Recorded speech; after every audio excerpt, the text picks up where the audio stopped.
ఎంతో కాలంగా ఏలూరు ప్రజానీకం అంతా ఎదురు చూస్తున్న క్యాన్సర్ హాస్పిటల్ రోడ్డు ఏదైతే మేము వచ్చిన తర్వాత కూడా 2 సార్లు, అంటే ఇది ప్యాచ్ వర్క్ చేయడానికి కుదరదన్నప్పటికీ కూడా ఎక్కువగా గోతులు ఉండటం వల్ల 2 సార్లు ప్యాచ్ వర్క్ కూడా చేసాం. అలాగే R&B వాళ్ళు కూడా దీన్ని శాంక్షనింగ్ లిస్టులో పెట్టారు. గత ప్రభుత్వం ఏదైతే బిల్లులు కూడా ఇవ్వకపోవడం వల్ల మరి ఆ కాంట్రాక్టర్ కూడా వెనక్కి వెళ్ళిపోయే పరిస్థితులు ఉంటే వెళ్ళకోకుండా మేమందరం కూడా హామీ ఇచ్చి ఎట్టి పరిస్థితుల్లో కూడా నీకు బిల్లులు అవుతాయి. ఎందుకంటే ఇది ఒకసారి క్యాన్సిల్ అయిందంటే మళ్ళీ 3 సంవత్సరాలు పడుతుంది మళ్ళీ గ్రాంట్ మళ్ళీ వెరిఫికేషన్ చేసి అన్నీ. మరి R&B ఎస్సీ గారు అవ్వచ్చు, R&B అధికారులు అవ్వచ్చు, దీన్ని ఫాలో అప్ చేయడంలో కూడా వాళ్ళ కృషి కూడా ఎనలేంది. తప్పనిసరిగా ప్రజలకి మేము జవాబుదారితనంగా ఉంటామన్న ఉద్దేశంతో 100% ఈ రోడ్డు సిమెంట్ రోడ్డు కింద 700 మీటర్లు వేయాలనేది కృతనిశ్చయంతో. ఎందుకంటే ఈ 700 మీటర్లు వేయకపోతే వర్షాకాలంలో ఇది ఎక్కువ హెవీ ట్రాఫిక్ వెళ్ళే రోడ్డు కాబట్టి డెఫినెట్గా ఇక్కడ డ్యామేజ్ అవుతుందన్న ఉద్దేశంతో వాళ్ళు కూడా ఇక్కడ సిమెంట్ రోడ్డు వేయాలనేది కోరారు. డెఫినెట్గా 700 మీటర్లతో పాటు 2.3 కిలోమీటర్ అంటే ఇంకా 1.6 బీటీ రోడ్డు వేయడం జరుగుద్ది. మరి ఏదైతే ఏలూరు నియోజకవర్గానికి సంబంధించి ఏదైతే బాగా పాడైపోయినాయో గత 5 సంవత్సరాల్లో బయట ఊర్లో నుంచి లోపలికి వచ్చే రోడ్లన్నీ కూడా ఈ రోడ్డుతో అన్నీ కూడా కంప్లీట్ అయిపోయినాయి. ఇక చిన్నగా, ఎందుకంటే మేము వేసిన తర్వాత కూడా చిన్న ప్యాచ్ వర్కులు చేస్తే చిన్న డ్యామేజీలు జరిగిన రోడ్లు ఏదైతే రైల్వే స్టేషన్ రోడ్డు, ఫిలాస్ఫాట్ రోడ్డు ఇవన్నీ కూడా ఉన్నాయి. అవి కూడా ఎన్క్యాప్లో సత్యనారాయణ థియేటర్ రోడ్డు అవ్వచ్చు, పాండురంగ టాకీస్ థియేటర్ రోడ్డు అవ్వచ్చు, అన్నీ కూడా ఎన్క్యాప్లో 6,50,00,000 రూపాయలతో అవి కూడా నిన్న కౌన్సిల్ తీర్మానం చేసి అవి కూడా ఆమోదించడం జరిగింది. అవన్నీ కూడా సంక్రాంతి లోపు అవి కూడా కంప్లీట్ అవుతాయి. ఏలూరు ప్రజానీకం ఎక్కడైనా సరే విరివిగా మార్కెట్లకు వెళ్ళినా ఏలూరు లోపలికి రావాలన్నా ఏ రోడ్డు కూడా ఇబ్బంది లేకుండా ఉండే పరిస్థితి ఏదైతే మేము హామీ ఇచ్చామో ఆ రకంగా తయారు చేసి చూపించాం. వీళ్ళు వైసీపీ వాళ్ళకి పని లేనట్టు ఏదో రోడ్లు ఎక్కి 2 రోజులు ఇక్కడ గంతులేశారు, ఏదో కాఫీలు తాగుతున్నట్టు, టీలు తాగుతున్నట్టు. మరి ఇప్పుడు ఇక్కడికి వచ్చి ఇప్పుడు ఈ రోడ్డు మీద డొల్లమని చెప్పండి. రోడ్డు వేసింది మేమే కదా, ఎంత హైట్ ఉందో పక్క తెలుస్తుంది కాబట్టి పక్కన ఇది ఉంది అది ఉంది. మరి ఇక్కడికి రారాళ్ళు. అలాగే మేము బాయ్స్ కాన్వెంట్ దగ్గర రోడ్డు వేసాం, అక్కడికి వెళ్ళరు. జరిగినవి చూపించమనండి. 5 సంవత్సరాల క్రితం వాళ్ళు ఒక్క పని కూడా చేయలే. వాళ్ళకి అసలు రోడ్డు మీద ఎక్కే పరిస్థితి, వాళ్ళకి నైతిక హక్కుకు వైసీపీ ప్రభుత్వానికి అనేది ఏమి లేదు.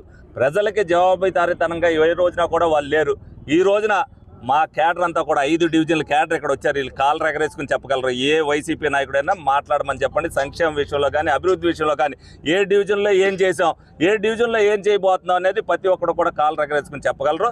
తెలుగుదేశం పార్టీ మాట ఇచ్చిందంటే మాట ప్రకారం చేస్తామనేది తెలుగుదేశం క్యాడర్ అందరూ కూడా గర్వంగా రోడ్ల మీద తిరిగేటట్టుగా ఈ రోజున ఏలూరు నియోజకవర్గంలో అంతా కూడా ఏ విషయంలో ఉన్నా సరే గౌరవ చంద్రబాబు నాయుడు గారు ప్రతి విషయంలో కూడా ప్రజలు ఇబ్బంది పడకూడదన్న ఉద్దేశంతో ప్రతి విషయంలో కూడా చేస్తడం జరుగుతుంది. మీకు CMRFకి సంబంధించి ఏలూరు నియోజకవర్గానికి 4 కోట్ల రూపాయలు మరి చెక్కులు పంపిణీ చేసాం.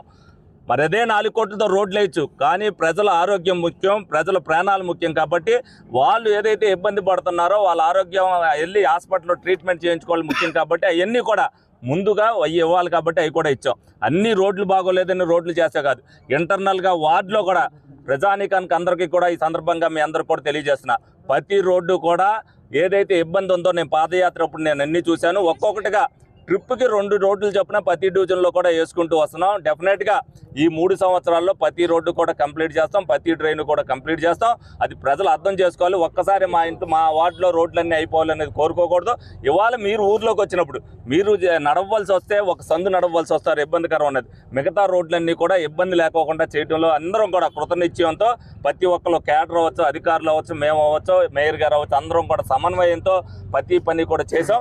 ప్రజలు దీన్ని అర్థం చేసుకుని ఏదైతే ప్రభుత్వానికి మీరు అందరూ కూడా మద్దతు ఇచ్చి మరి అంత భారీ మెజార్టీలో ప్రతి నియోజకవర్గంలో గెలిపించారు. అప్పుడు ఎప్పుడు కూడా ఎనలేని మెజార్టీతో నన్ను గెలిపించారు. నిరంతరం మీకు అందుబాటులో ఉంటూ నిరంతరం ఏ పని జరుగుతుంది అనేది కూడా వాస్తవ పరిస్థితి మీ అందరికి కూడా తెలియజేయడం జరిగింది. ఇవాళ సంక్షేమంలో పెన్షన్ కాడి నుంచి ఇవాళ వరకు ఏ పథకం కూడా ఆపుకోకుండా చేస్తూ అభివృద్ధి విషయంలో ఏ విధంగా వెళ్తున్నది మేయర్ గారు కూడా చెప్పారు. అదే మంచినీటి సంగతి కానీ, ఏదైతే ఇంతకుముందు జరిగిన రోడ్లు కానీ, అలాగే రేపు జరగబోయే రోడ్ల గురించి కానీ తప్పనిసరిగా ఏలూరు ప్రజానీకానికి ఇబ్బందికరం లేని పరిస్థితి మేము చేస్తాం. ఏ ఇబ్బంది వచ్చినా సరే అందుబాటులో మా నాయకులు ఉంటారు, కావాలనుకుంటే ఎప్పుడు కావాలంటే అప్పుడు ఆఫీస్లో నేను అందుబాటులో ఉంటాను. డెఫినెట్గా ప్రతి ఒక్కటి కూడా ఏ విషయం అయినా సరే మీరు రాలేని పరిస్థితి ఉంటే వాట్సాప్ ద్వారా అయినా మీరు అందరూ కూడా తెలియపరచండి. డెఫినెట్గా ప్రజలకి ఈ ప్రభుత్వం అనేది జవాబుదారితనంగా ఉంటుందని సందర్భంగా మీ అందరికీ కూడా తెలియజేస్తూ మరి ప్రజలందరూ కూడా నిరంతరం తెలుగుదేశం పార్టీకి కూటమికి సహకరించాలని సందర్భంగా అందరినీ కూడా కోరుకోవడం జరుగుతుంది.